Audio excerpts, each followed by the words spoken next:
Welcome to another episode of Cannabis Tech Talks, powered by Shopline in association with ICBC and MJBizCon. I'm Mary Jane Gibson, and I'm here with Rob Perro from the Indigenous Cannabis Industry Association. Hi. Hey, thanks for having me. It's good to see you again. We chatted last year with Mary Jane Oatman. Yeah. And I'm glad to see you guys again with a booth here at MJBizCon. How's the conference going for you? It's going really well. This is the first time ever that we've had a space here. So we've come and, as attendees, and we've been at Associations Day before, but this is a real deal Indigenous Village activation for the first time ever at MJBiz, and we're super excited about it. It's wonderful. So can you tell people a little bit about what you do with the association? Yeah, ICIA is the Indigenous Cannabis Industry Association. We're a 501c6 trade association devoted to the advancement of cannabis and hemp for Indian country. Tribes have unique opportunities in this space, with sovereignty, with just where their location is, with having 60 to 70% of the undeveloped ag land left in the country. So for me, when I was a business, I was trying to find who could I join, as everyone does. I want to join a chamber or an association. I want to get more business. Well, 5 years ago, nothing existed in this space as that body or platform for the tribes to really collaborate, or tribal member-owned businesses like me to find a network. So we created that about 4.5 years ago. We hired Mary Jane Oatman to be our director.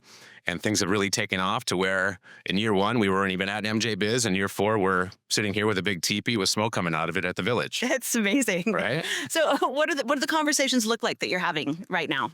So they range. There's a lot of tribes that are still in the discovery phase of, is this an industry that we want to go after? And when tribes make that decision, there's a lot that goes into it, from just community education, sort of like town halls and surveys, and then councils have to vote on this. So, it's not like 3 guys buy a license and they just hire their attorneys to create a business, right?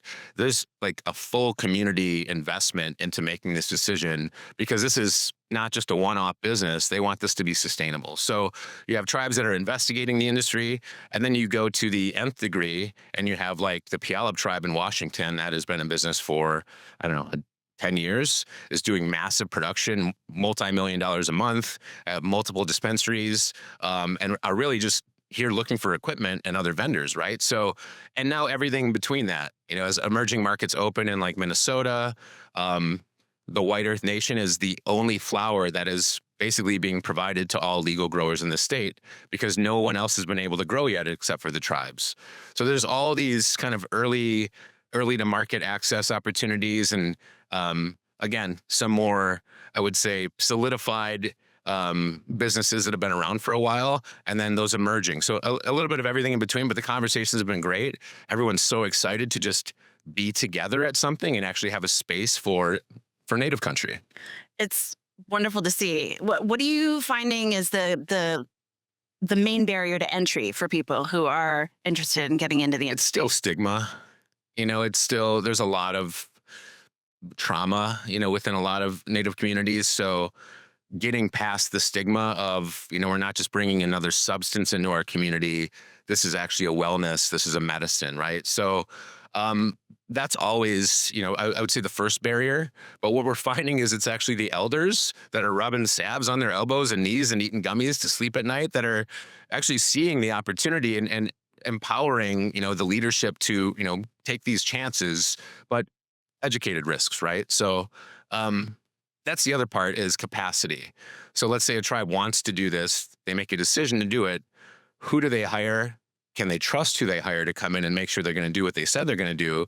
So there's really not that vetted vendor network, or has not been, until ICIA has started to curate that. Because we want to build sort of a dolphin tank, so that these people are swimming in the same pool. We're going to see each other at things. And there's also a resume or credibility that they built because they've been a part of this same network for a while. So that was one of our goals, was to make it a little bit easier for tribes to make these decisions when they do want to move forward with it. Find the right consultants, find consultants that actually have resumes that you can do background checks on, that haven't been bad actors. And so, those barriers still exist, the stigma, and then how do they actually find the right person to help execute this plan? Does your umbrella include the hemp industry as well, for people who want to get into? Yeah. Cannabis is hemp. Marijuana is not a real word. So, right. An Hemp. interesting distinction in the U.S. right now that may change in the next year. Yeah, right. I know. No, it's definitely a big impact. We were in D.C. for our national summit about 3 weeks ago while the government was shut down. 2 days after they snuck the hemp amendment in there, which basically closed the loophole, right? So what does that mean for tribes? It's definitely impacting, but a lot of tribes have their own hemp codes and ordinances already in place that supersede, any sort of regulation that, the federal government would do.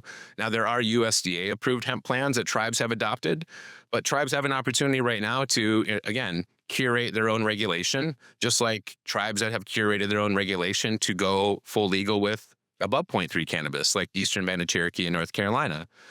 So if you looked at that as a case study, and tribes are already being proactive about it, it will impact them, but it may impact them in a way where they might be the only ones that can do it. So we'll see. We'll see how it all shakes out. This whole next year is going to be a lot of we'll see how it all shakes out. And it hasn't really helped with the industrial side either. The language really hasn't helped with either side of the industry. So I think we're going to see some, amendments to this and the language change so that we can better figure out how to operate in both of these spaces. And who knows? Rumor is they're going to find some lane for beverages, to sort of supersede or come out of this alive. I don't know how that's going to work. I feel like they'll probably hand it off to the liquor industry and say, hey, if you want a low dose beverage, you got to go get it at, a liquor store or a grocery store, but it has to go through a traditional alcohol distributor. Regulated like alcohol. Yeah. Where are you based out of right now? I'm out of Wisconsin.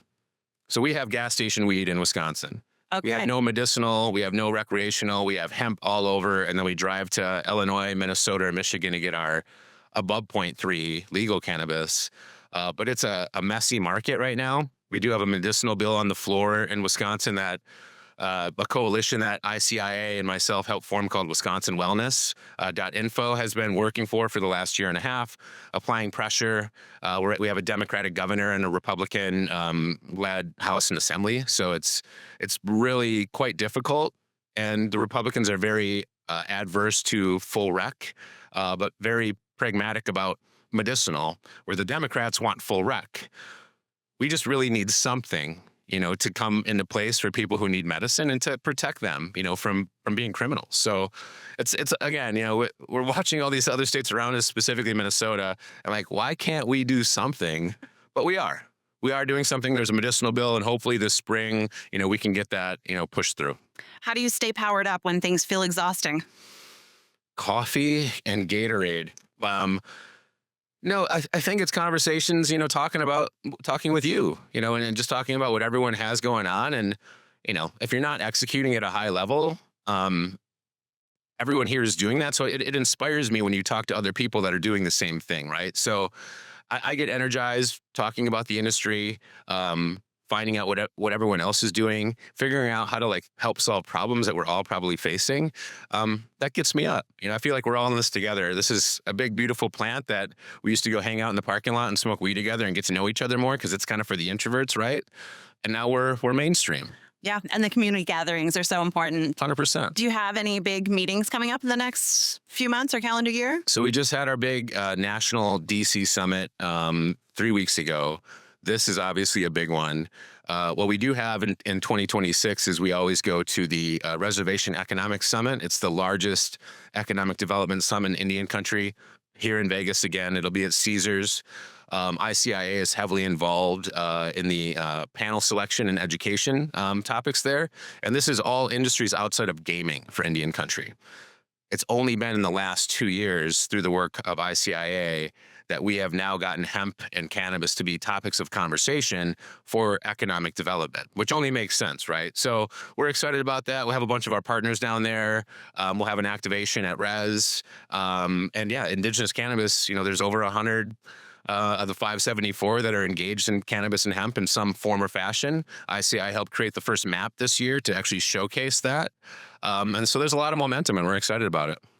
Super cool. Awesome. Thank you for chatting with me. Where can people find out more about your work? You can go to indigenouscannabis.org to find out about the association. If you're interested in helping support Wisconsin getting across the finish line, go to wisconsinwellness.info. Awesome. Thank you so much, Rob. Time, Mary Jane. Appreciate it. Thank you. Thank you for tuning into another episode of Cannabis Tech Talks powered by Shopline in association with ICBC and MJBizCon. Please hit that like and subscribe button and follow us at Canna Tech Today. Thank you. Thanks. Take care.